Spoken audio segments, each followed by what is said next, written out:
사도행전 9장. 한편 사울은 여전히 주의 제자들을 위협하며 그들을 죽일 기세로 대제사장에게 나아가 다메섹의 여러 회당들에 써보낼 공문을 요청했습니다.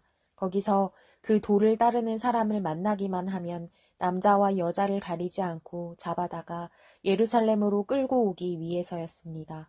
사울이 길을 떠나 다메섹 가까이 도착했을 때 갑자기 하늘에서 빛이 비추어 그를 둘러쌌습니다. 사울이 땅에 쓰러졌습니다.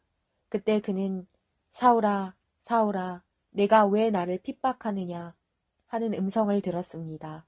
사울이 주여 누구십니까? 라고 묻자 나는 내가 핍박하는 예수다. 지금 일어나 시내로 들어가거라. 내가 해야 할 일을 일러줄 사람이 있을 것이다. 라고 대답하셨습니다. 사울과 함께 가던 사람들은 소리만 들리고 아무도 보이지 않아 아무 말도 못하고 멍하니 그곳에 서 있었습니다. 사울은 땅에서 일어나 눈을 떠보았으나 아무것도 볼 수 없었습니다. 그래서 그는 같이 가던 사람들의 손에 이끌려 다메섹으로 들어갔습니다. 사울은 3일 동안 앞을 보지 못한 채 먹지도 마시지도 않았습니다. 그때 다메섹에는 아나니아라는 제자가 있었습니다. 주께서 환상 가운데 아나니아야 하고 부르셨습니다.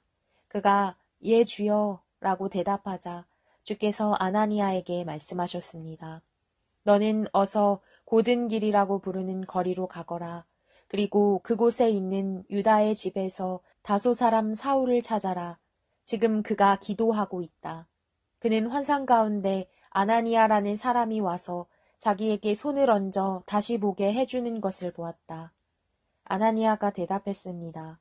주여, 제가 이 사람에 대해 여러 가지 말을 들었는데 예루살렘에 있는 주의 성도들에게 온갖 해를 끼쳤다고 합니다. 그리고 그는 대제사장들로부터 권한을 받아 주의 이름을 부르는 사람들을 모두 잡아가려고 여기 왔다고 합니다.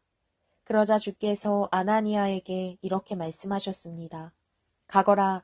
이 사람은 이방 사람들과 왕들과 이스라엘 사람들 앞에서 내 이름을 전하도록 선택한 내 도구다. 내 이름을 위하여 그가 얼마나 많은 고난을 당해야 할지 내가 그에게 보여줄 것이다. 그리하여 아나니아는 그 집을 찾아 들어가 사울에게 손을 얹으며 말했습니다.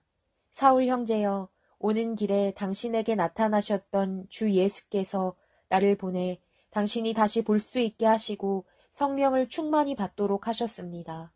그러자 즉시 사울의 눈에서 비늘 같은 것이 떨어져 나가더니 그가 다시 볼 수 있게 됐습니다. 그리고 그는 일어나 세례를 받은 후 음식을 먹고 기운을 되찾았습니다.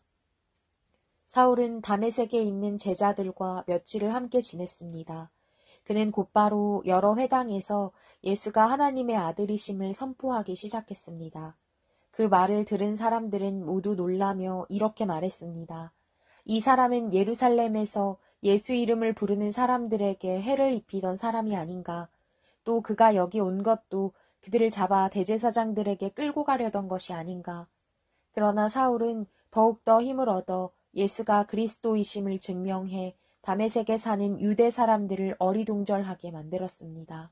여러 날이 지난 후 유대 사람들은 사울을 죽이려는 음모를 꾸몄습니다.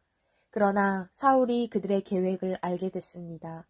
그들은 사울을 죽이려고 밤낮으로 성문을 철저하게 지키고 서 있었지만 사울의 제자들이 밤에 사울을 광주리에 담아 성벽을 통해 성 밖으로 달아내렸습니다.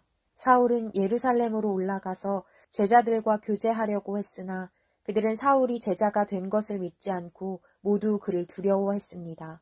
그러나 바나바는 사울을 데리고 사도들에게 가서 사울이 길에서 어떻게 주를 보았으며 주께서 그에게 말씀하신 것과 다메섹에서 그가 예수의 이름을 담대하게 전한 것을 그들에게 이야기해 주었습니다.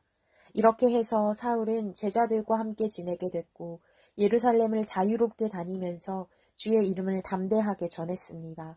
사울은 그리스파 유대 사람들과 대화를 하고 논쟁도 벌였는데 그들은 사울을 죽이려고 음모를 꾸몄습니다. 형제들이 이 사실을 알고 사울을 가이사랴로 데리고 내려갔다가 다시 다소로 보냈습니다. 이렇게 해서 유대와 갈릴리와 사마리아의 온 교회가 든든히 서가면서 평안을 누리게 됐습니다. 그리고 교회는 주를 두려워하고 성령의 위로를 받으면서 그 수가 점점 더 늘어갔습니다. 한편 베드로는 여러 지역에 두루 다니다 루따에 사는 성도들을 방문하게 됐습니다.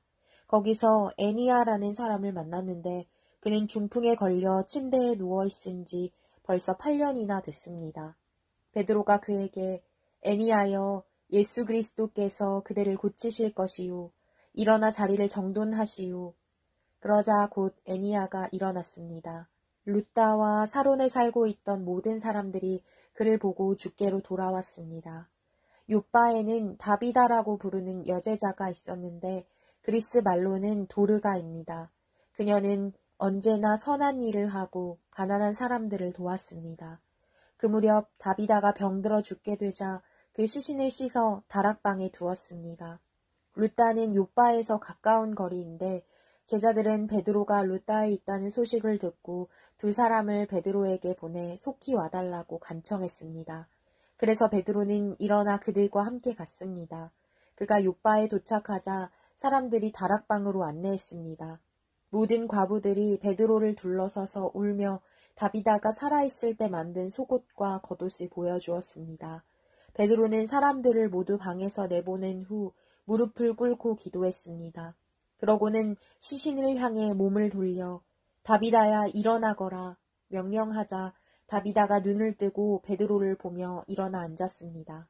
베드로는 손을 내밀어 그 여인의 손을 잡아 일으켜 세우고 성도들과 과부들을 불러 다비다가 살아난 것을 보여주었습니다.